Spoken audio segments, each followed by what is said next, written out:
पहा नवीन एपिसोड्स एकदम add free.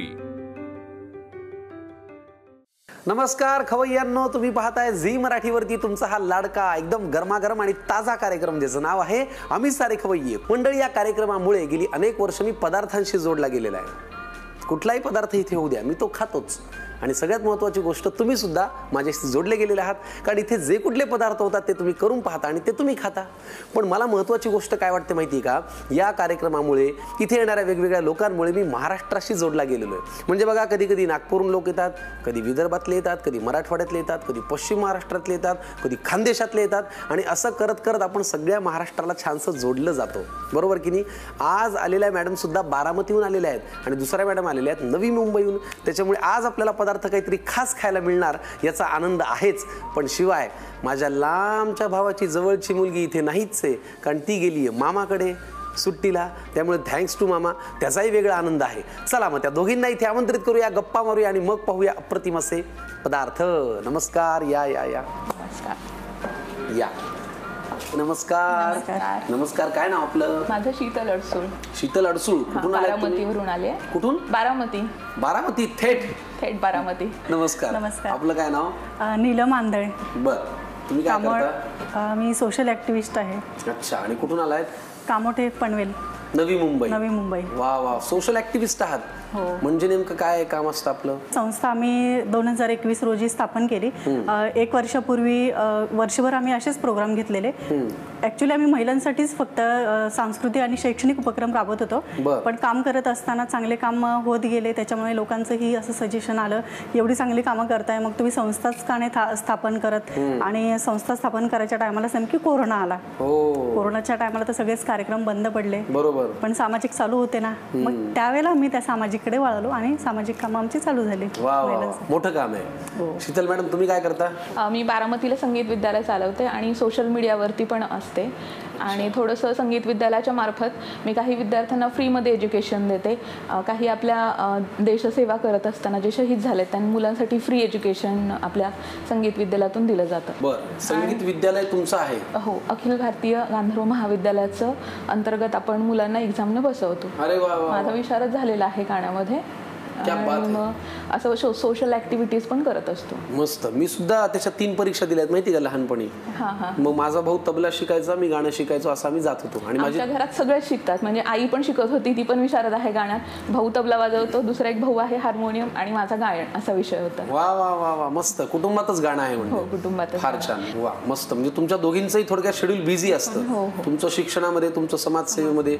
आज या कार्यक्रमात यावं असं का वाटलं बरं? काय विचार केला आणि वाटलं की चला झी मराठीवरती जाऊया आपण? पहिल्यापासून कुकिंगची खूप आवड होती, सोशल मीडियावरती एक प्लॅटफॉर्म म्हणून ते पण करतच होते, पण आज मला त्याच्यामध्ये इंटरेस्ट आहे म्हणून मला यावंसं वाटलं, कारण आपल्या कलागुणांना वाव मिळण्याचा एक प्लॅटफॉर्म इथं आहे, स्टेज मिळतं आपल्याला, म्हणून म्हटलं यावं। क्या बात। आणि तुम्हाला? हो, आम्ही महिलांसाठीच जे व्यासपीठ मगाशी मी बोलले की सामाजिक आणि सांस्कृतिक क्षेत्रात महिलांना देतो, जसं की डान्ससाठी असेल किंवा ब्युटी कॉन्टेस्ट असेल, अशा वेगवेगळ्या स्पर्धांसाठी त्यांच्यासाठी देत असतो, पण आमच्यासाठी कोण देणार? अर्थातच झी मराठी, म्हणूनच आज या ठिकाणी आलो। किती छान, धन्यवाद। तुम्ही इथे आलात। स्वयंपाक आपण पाहूया, करूया, पण त्याआधी इंडिया गेटकडनं हे छानसं ॲप्रन, म्हणजे कसं स्वयंपाकातही स्वच्छता राहील आणि आमचं किचनही खराब होणार नाही, आणि छान तर होईलच स्वयंपाक। घ्या, घाला घाला ॲप्रन, घाला। थँक्यू।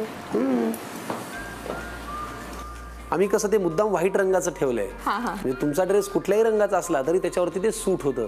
दूरदृष्टीमध्ये आम्ही म्हणजे कुणीच हात पकडू शकत नाही आमचा। घातलं का? छान, व्हेरी गुड। स्वयंपाकाला तयार आहात का? काय पदार्थ आहे तुमचा? आज माझे काकडीचे धपाटे आहेत। आणि तुमचा? भोपळ्याचे घारगे आहेत। फॅन्टास्टिक। काकडी आणि भोपळा, भोपळ्याचे घारगे, काकडीचे धपाटे, कशाला वेळ वाया घालवताय? लगेच आपण वळूया पहिल्या पदार्थाकडे, चला। बारामतीच्या शीतल मॅडम आता आपल्यासाठी पहिला पदार्थ करतायत, आणि ह्याचं नाव आहे? याचं नाव आहे काकडीचे धपाटे। आम्ही सारे खवय्ये। काकडीचे धपाटे। तुम्ही शिक्षिका आहात म्हणून तुम्ही थेट धपाट्यांची निवड केली? हो, बरोबर आहे, धपाट्यांशिवाय विद्या येत नाही ना, म्हणून थोडेसे धपाटे कधी कधी खावे लागतात। नो प्रॉब्लेम, आम्हाला खूप आवडतात धपाटे। पण तुम्हाला एक गंमत सांगतो, आमच्या मराठवाड्यामध्ये सुद्धा धपाटे खूप केले जातात, कारण धपाटे हा कोरडा पदार्थ आहे, बरोबर, तो टिकतो, प्रवासाला घेऊन जाता येतो, पौष्टिक असतो, कारण त्याच्यामध्ये पिठा असतात। पण आता तुम्ही बारामतीचे असल्यामुळे तुम्हाला काही कोरडेपणाची माहिती नाही, तिकडे सगळी ओलच ओल आहे, त्याच्यामुळे हे धपाटे जरा वेगळे आहेत, हो की नाही? आणि यावर्षी मिलेट्स इयर आहे, आहे आपल्या आमच्या गव्हर्नमेंट ऑफ इंडियानी हे सेलिब्रेट केलं इयर असं, त्याच्यामुळं मी ज्वारीचं निवड केली आहे. याच्यामध्ये ज्वारीचा जो भाग आहे तो जास्त आपण वापरणार आहोत इतर पिठांपेक्षा. वा, मग आपण आता काकडीच्या धपाट्यांसाठी लागणारं साहित्य काय ते बघूया. इथे काकडी घेतलेली आहे, ज्वारीचं पीठ, बारीक कांदा चिरून घेतलेला आहे, भरपूर प्रमाणात कोथिंबीर चिरलेली आहे, हरभरा डाळीचं पीठ आहे, गव्हाचं पीठ आहे, दही, इथे धनेपूड घेतलेली आहे, हळद, इथे जिरे, इथे तीळ, इथे ओवा घेतलेला आहे, इथे लाल तिखट घेतलेलं आहे आणि इथे मीठ. चोचले जिभेचे आणि लाड मुलांचे आणि चालू आहे उन्हाळ्याची सुट्टी. उन्हाळ्याच्या सुट्टीमध्ये दोन्ही धपाटे कामाला येतात, हेही आणि हेही. हे दिले तर हे खाता येतात, हे खाल्ले नाही तर हेही देता येतात, हो की नाही? चला आपण करूया कृती. बारामतीला एवढं ऊस वगैरे सगळ्या गोष्टी, मग तुम्ही एक ऊस नाही आणला आमच्यासाठी? हो, ऊसाचं प्रमाण आहे जास्त, पण आम्ही आता पुण्यातूनच डायरेक्ट इकडे आलो, त्याच्यामुळे आणायला झालं नाही. नेक्स्ट टाइम येताना घेऊन येऊ नक्कीच. नक्की आणा. काकडी तुम्ही त्यातलं पाणी काढून नाही घेतलं वाटतं, ठेवलंय? पाणी तसंच ठेवलंय. आपल्याला याच्यामध्येच पीठ मावेल तेवढं मळायचं आहे, लागलंच तर मग 1-2 चमचे ऍड केलं तरी चालेल. कधी कधी काकडी किसल्यानंतर पाणी याच्यामध्ये उरतं, तेच पाणी आपण पीठ मळताना वापरलं तरी चालेल. ठीक. याच्यानंतर ज्वारीचं पीठ घेणार आहोत आपण. मस्त करा धपाटे. हो हो. यानंतर आपण हे बेसन म्हणजे हरभरा डाळीचं पीठ घालणार आहोत. तुम्ही मूळ कुठल्या प्रॉपर? मूळ माझं माहेर साखरवाडी फलटणच्या जवळ आहे ते. तोच एरिया आहे म्हणजे? हां, तोच एरिया. आणि सासर कर्जत आहे. याच्यानंतर आपण गव्हाचं पीठ ऍड करणार आहोत. आता काय? याच्यामध्ये भरपूर कोथिंबीर, आवडीप्रमाणे कोथिंबीर घालायची, जास्त घातली तरी चालेल. कांदा, दही घालूया. दह्यानंतर आता आपण काय घालतोय? आता याच्यामध्ये ओवा घालणार आहोत. आपण अख्खाच ओवा वापरणार आहोत. जर आपल्याला हवं असेल तर तुम्ही याची पूड करून घेतली, ओवा आणि जिरे, तरी चालेल. पण हे असे अख्खे जसे दाताखाली आले तर छान लागतात, मज्जा येते, मज्जा. आणि याच्यानंतर जिरे ऍड करणार आहोत. त्याच्यानंतर थोडेसे तीळ, सफेद तीळ. हां, सफेद तीळ भाजून घेतले आणि नंतर टाकले तरीही चालतात, किंवा कच्चेही टाकले तरी चालतात. नंतर धनेपूड, हळद घातली, तिखट, लाल तिखट, हे झणझणीत लवंगी मिरचीचं तिखट आहे. अगं बाबा, हे आवडीप्रमाणे आपण घालायचं आहे. आणि चवीप्रमाणे मीठ. वा, आता हे मिक्स करायचं ना? मिक्स करूया आपण. आजकाल कामाच्या वेळा एवढ्या बदललेल्या आहेत, एवढ्या धावपळीच्या आहेत की हे धपाटं तुम्ही असं ते छान एअरटाईट डब्यामध्ये म्हणा किंवा फॉईल पेपरमध्ये म्हणा, घडी करून तुमच्या ऑफिसच्या बॅगेमध्ये जरी ठेवलं ना, लोकलमध्ये प्रवास करता, बसमध्ये करता, जिथे कुठे जागा मिळाली, उभ्या उभ्या एक छान अशी धपाट्याची गुंडाळी करून खाल्ली, पोटही भरतं, पौष्टिकही जातं, हो की नाही? हो. मी तुम्हाला बघा, पदार्थापासून खायचं कसं इथपर्यंत सगळं सांगतोय, तुम्ही मला थँक्यूच म्हणत नाही. Thank you sir. Thank you so much. आता काय? आता पाणी थोडंसं लागेल. ओके, बस. काकडीच्या धपाट्यांसाठी लागणारं हे मिश्रण आम्ही छानसं मळून घेतो. शीतल मॅडम त्यांच्या शीतल हातांनी ते मळतायत. ते मळून झालं की मग वळूया पुढच्या कृतीकडे. काकडीच्या धपाट्याचं पीठ छान मळून झालेलं आहे. त्याच्यामध्ये आपण मिश्रण सुद्धा बरंच काही केलेलं आहे. कोथिंबीर आहे, कांदा आहे. बरं, आता आपण त्याच्याकडे वळूया. त्याआधी जरा आम्हाला गप्पा मारायच्या आहेत. हो, चालेल. तुमच्या आयुष्यातला एखादा असा अनुभव, आनंदाचा क्षण जो आम्हाला ऐकायलाही आवडेल आणि तुम्हाला शेअर करायला आवडेल असा? आनंदाचा क्षण म्हणजे भरपूर असे आहेत, पण एक दिवस आम्ही असंच बाहेर मार्केटला गेलो असताना शॉपिंग वगैरे झाली आणि सर आमचे घ्यायला आले होते, माझे मिस्टर, आणि माझा मुलगा मागच्या साईडला बसला होता. सर ड्रायव्हिंग करत होते. मी शॉपिंगच्या बॅग घेतल्या, मागच्या दरवाजाने बॅक साईडला ठेवल्या आणि दरवाजा बंद केला. आता म्हटलं पुढं बसावं. सर फोनवरती बोलत होते. फोनवरती बोलता बोलता त्यांना असं वाटलं मी मागे बसली आहे. सर तसेच मला ठेवून घरी गेले निघून. घरी गेल्यावर कळालं मी तिथंच आहे म्हणून, आणि मग परत नंतर घ्यायला आले ते मला. क्या बात है. शॉपिंगच्या बॅग फक्त ठेवले आणि त्यांना वाटलं तुम्ही बसले. सर पुढे गेले निघून. वा, मस्त. पण मग नंतर तुम्ही त्यांच्यावरती चिडला नाहीत? नाही चिडले. फोन चालू होता, मुलगा बोलत होता बाबा मम्मी राहिली आहे म्हणून मागे. त्यांचं लक्षच नव्हतं. ते बोलले थांब, बोलू नको, महत्वाचा कॉल चालू आहे. वा वा वा. चला, गमतीदार या प्रसंगानंतर आता आपण वळूया धपाट्याकडे. काय करायचंय पुढे? धपाट्याचं पीठ मळून घेतलेलं आहे आपण. इथे पोळपाटावरती एक रुमाल ओला करून घेतलेला आहे. त्याचबरोबर आपण इकडे तवा गरम करायला ठेवूयात, म्हणजे धपाटे होईपर्यंत तवा छान गरम होईल. आता एका बाउलमध्ये पाणी घेतलेलं आहे. थोडंसं पाणी आपण या रुमालावरती असं थोडंसं टाकून घ्यायचंय. नंतर एक गोळा करून घ्यायचा या पिठाचा. एकदम घट्ट असं पीठ आपण केलेलं नाहीये, सैलसरच मळून घेतलेलं आहे. आणि पाण्याच्या साह्याने आपल्याला हा थापून घ्यायचा आहे. आपल्या आवडीप्रमाणे लहान मोठी साईज आपण करू शकतो. तुम्ही जर याच्याकडे नीट लक्ष दिलं तर हे पीठ मळताना सुद्धा आणि आता सुद्धा पाण्याचा अंश कुठेही आपण काढलेला नाहीये. काकडी सुद्धा आपण खूपदा काय करतो, पिळून घेतो, पाणी काढतो, ते तसंच ठेवलंय. त्यात दही पण घातलंय, हो की नाही? बरोबर. मस्त, छान. आणि ज्वारी वापरलेली आहे भरपूर प्रमाणात. आपण याच्यामध्ये वेगवेगळ्या पिठांचा पण वापर करू शकतो. नाचणी आहे किंवा बाजरी आहे. आधी याच्यावर काही तूप तेल घालायचंय? तेल घालून घेऊयात. आता तवा गरम झाला असेल. पुरे का? हा, जरा आपल्या आवडीप्रमाणे आपण तेल घालू शकतो किंवा तूपही घालू शकतो आपण.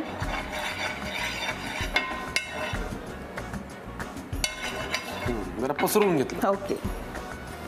आता हे धपाटे आपण असे घेणार आहोत आणि याच्यावरती टाकून घेणार.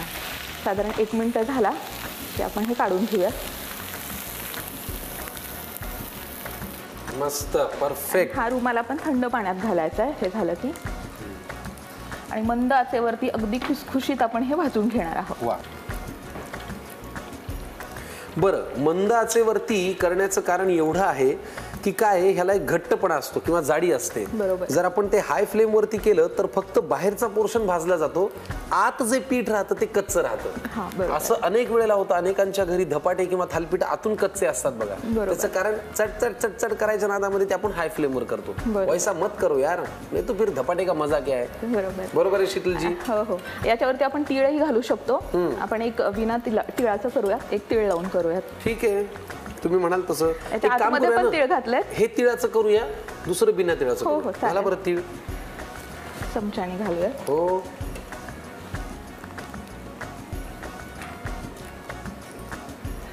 किंवा करत असताना जरी घातलं तरी चालतात. आपण मळताना तर घातलेले आहेतच. हो, मळताना घातलेले आहेत.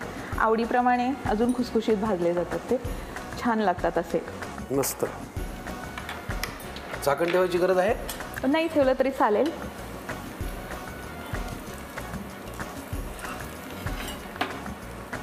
थोडंसं तेल टाकलं तरी चालेल. बर. आपल्या आवडीप्रमाणे टाकायचंय. काही काही एकदम म्हणजे 1-2 थेंबामध्ये पण हे थालीपीठ करतात. खूप हेल्दी असतं. जे डाएट कॉन्शियस वगैरे असतात त्यांच्यासाठी पण चांगलं आहे.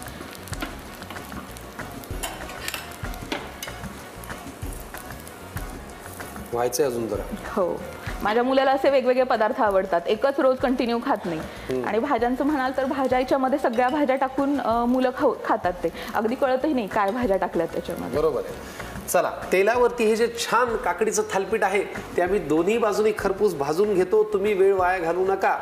आहे मस्त काकडीचं थालपीठ.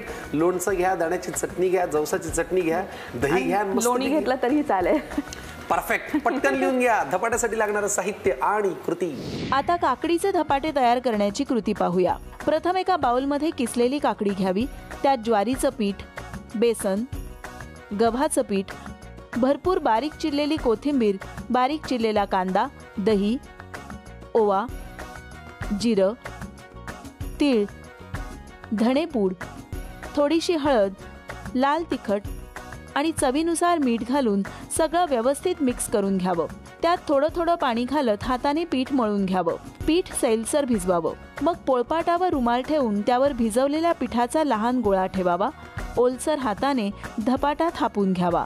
त्यानंतर तो तव्यावर टाकून मग वरून रुमाल काढून टाकावा. त्यावर तीळ घालावे.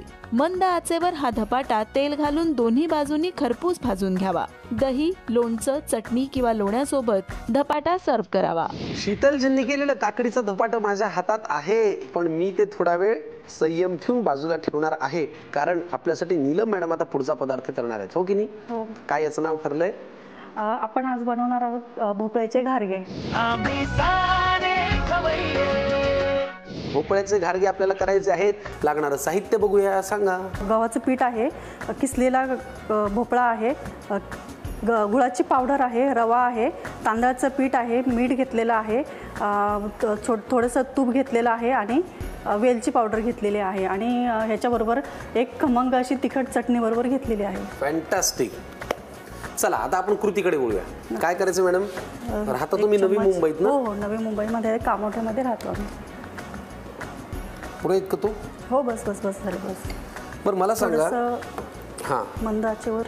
हो, मग असे तुम्ही म्हणालात की तुम्ही सोशल ॲक्टिव्हिटी करत असता. हो हो. नेमकं त्याच्यामध्ये काय काय येतं? कुणाकुणाची मदत होते? किती वर्ष काम चालू आहे? कोरोनाच्या नुकतंच आधी 1 वर्षभर आम्ही महिलांसाठी आणि खास मुलांसाठी ही सोशल ॲक्टिव्हिटीचं काम चालू केलं. म्हणजे मला स्वतःला मी आयुष्यात काय करायचं हे माहिती नव्हतं, पण एक टर्निंग पॉईंट येतो आयुष्यात की नाही आता बस झालं, पैसा कमावणं हाच एक उद्देश नाही आहे, वेगळं काहीतरी करायचं आहे. म्हणून स्वतःलाच दिशा मिळाली, म्हणून दिशा नावाची एक महिलांसाठी संस्था स्थापन केली आणि त्याच्या माध्यमातून कामोठी नगरीमध्ये आम्ही काम करतो.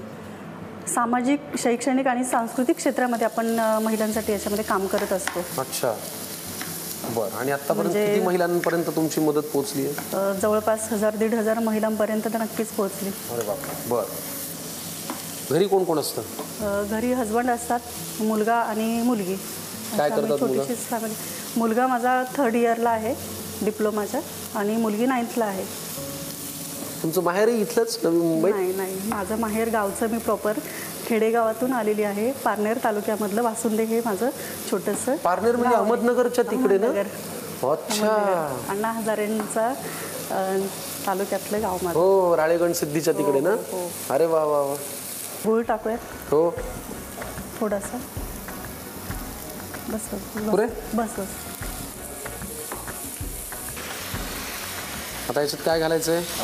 थोडी विलायची घालूया. घाला. स्वादासाठी जरा वेलची पावडर घालावी. थोडासा रवा घालूयात आपण. घाला घाला. आता काय घालूया? थोडं 1-2 मिनिटं आपण ठेवूयात जरा. बर.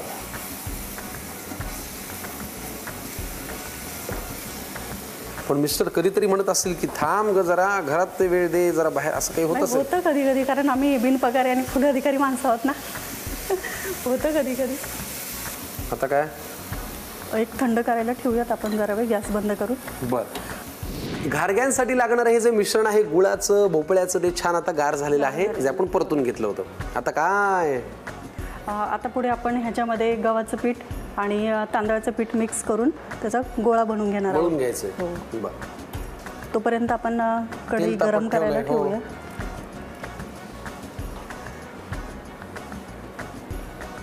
तांदळाचं पीठ थोडंच टाकायचं आहे, जास्त कडक नाही व्हाव्या म्हणून. आणि हे गव्हाचं पीठ आहे. गव्हाचं पीठ थोडं जास्त प्रमाणात टाकायचं आहे. थोडंसं चवीपुरतं मीठ घालूयात. घ्या मिक्स करून. इकडे आम्ही तेल तापत ठेवलेलं आहे. घारगे तुम्ही ब्रेकफास्टला खाऊ शकता, लंचला खाऊ शकता, डिनरला खाऊ शकता आणि पौष्टिक असल्यामुळे काही फार त्रास नाही. ऑफिसमध्ये पोहोचलात, फाईल पाहता पाहता सुद्धा त्याची एक रोल करून तुम्ही खाऊ शकता. आता पोळपाट लागेल का? पोळपाट लागेल. ह्याच्यामध्ये जेवढं गुळाला पाणी सुटलेलं असतं तेवढंच ते मळून घ्यायचं पीठ. त्याच्यामध्ये जास्त काही पाणी ॲड नाही करायचं. अच्छा, घ्या लाटून. आता आपण ह्याचे लाटी लाटून घेऊयात, गोळे बनवून घेऊयात छोटे.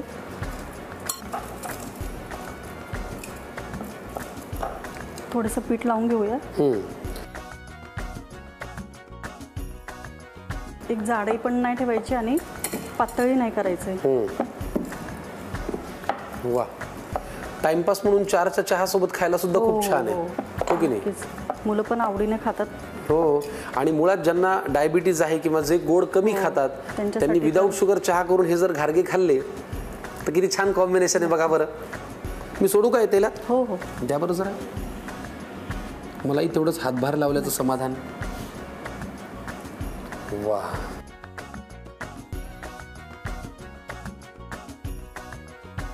अफलातून, अप्रतिम. चला, तेलामध्ये मस्तपैकी छान लाल भोपळ्याचे हे घारगे आम्ही खरपूस असे तळून घेतो. तुम्ही वेळ वाया घालू नका, पटकन लिहून घ्या साहित्य आणि कृती. आता भोपळ्याचे घारगे तयार करण्याची कृती पाहूया. प्रथम पॅन गरम करून घेऊन त्यात तूप घालावं.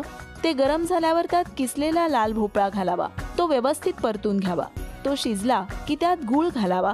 तो वितळल्यावर त्यात वेलचीची पूड घालावी. थोडासा रवा घालावा. 2 मिनिटं हे सगळं परतून घ्यावं. मग गॅस बंद करून हे मिश्रण थंड होऊ द्यावं. त्यानंतर त्यात थोडंसं तांदळाचं पीठ, गव्हाचं पीठ, चवीपुरतं मीठ घालावं आणि पीठ मळून त्याचा गोळा तयार करून घ्यावा.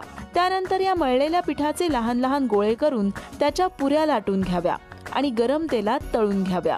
गरमागरम खमंग घारगे खाण्यासाठी तयार आहेत. मंडळी, आज बारामतीहून आल्या शीतल मॅडम, ज्यांनी आपल्यासाठी केले काकडीचे धपाटे, आणि नवी मुंबईहून आल्या निलिमा मॅडम, त्यांनी आपल्यासाठी केले भोपळ्याचे घारगे, अफलातून पदार्थ. आता आपण तिघं मिळून खाऊया, पण त्याआधी खरं सांगा, इथे येऊन कसं वाटलं? खूप छान वाटलं सर. तुम्हाला कसं वाटलं निलिमा मॅडम? नक्कीच खूप छान वाटलं आज या ठिकाणी येऊन. भरपूर लोकांना वाटत होतं की आम्ही घराबाहेर जास्त असतो म्हणून जेवण बनवतो की नाही, पण आज व्यासपीठावरून नक्कीच लोकांना कळेल की आम्ही पण जेवण बनवतो घरी, आणि उत्तम स्वयंपाक करता तुम्ही. चला, मस्तपैकी धपाटे आणि घारगे दोन्ही पदार्थ वेगवेगळ्या चवीचे, पौष्टिक आहेत. आपण ते खाऊया, मज्जा करूया. आता आम्ही तुम्हाला करतो टाटा, पण आम्हाला पुढच्या भागात नक्की भेटा. तोपर्यंत प्रेमाचा आणि आपुलकीचा सल्ला, आरबाट चारबाट खाऊ नका आणि झी मराठी सोडून कुठेही जाऊ नका. पाहत राहा पौष्टिक कार्यक्रम, ज्याचं नाव आहे आम्ही सारे खवय्ये.